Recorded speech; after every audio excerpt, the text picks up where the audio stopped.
করতে হবে, কিন্তু এই দর্শকদের ঠিকানা এই বাংলায় হবে না। দরকার হলে রশি দিব, কিন্তু এই দর্শকদের কি দিব? ফাঁসি কার্যকর করতে হবে, এটাই আমার একটাই চাওয়া। ধন্যবাদ। আমাদের এই দর্শকদের বিচারের দাবিতে আমাদের সামনে কিছু সংক্ষিপ্ত কথা নিয়ে আসছেন ভাই মোহাম্মদ শামীম ভাই।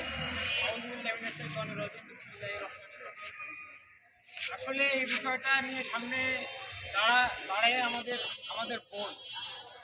আমাদের বোন গত কয়েকদিন আগে ধর্ষণ হয়েছে। আসলে টিভি সাংবাদিক পত্রপত্রিকা খুললেই সকালে ধর্ষণ, বিকেলে ডাকাতি, এমন একটা পর্যায়ে এখন দাঁড়িয়েছে যে আসলে কল্পনা করা যায় না। বাংলাদেশে সুশৃঙ্খলভাবে চলাফেরা করতে গেলেও একটা ভয় কাজ করে, ভিতরে রাস্তায় বেরোলো ভয় কাজ করে, এই বুঝি ছিনতাইকারী ধরলো। তা এখন এই প্রশাসনের একটা লং প্রসেস, মানে একটা বিচার কার্যক্রম শেষ করতে প্রশাসন এত পরিমাণ সময় নেয় যে দেখা যায় ৩-৪ বছর পর দর্শক অনায়াসে খালাস হয়ে যায়, আবার সচরাচর লাইফ যেভাবে ক্যারি করে সেভাবে চলতে। তা আমি এটা বলতে চাই যে বাংলাদেশের আইন যদি এত স্লো কাজ করে তাহলে ধর্ষকরা আরো ধর্ষণ করবে।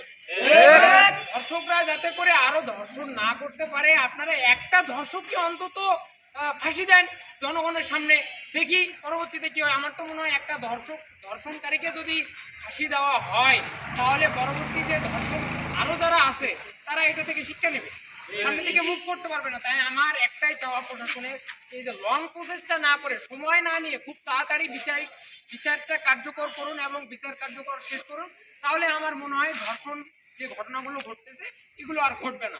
তাহলে আমি আমার সংক্ষিপ্ত। ধন্যবাদ প্রিয় ভাইকে। আমাদের আজকের এই আলোচনায়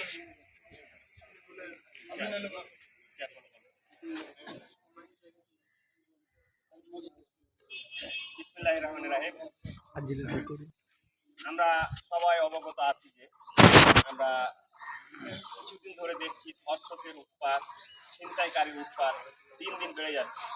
এটার একমাত্র কারণ হচ্ছে আমাদের প্রশাসন। আমাদের প্রশাসন এতটাই দুর্বল হয়ে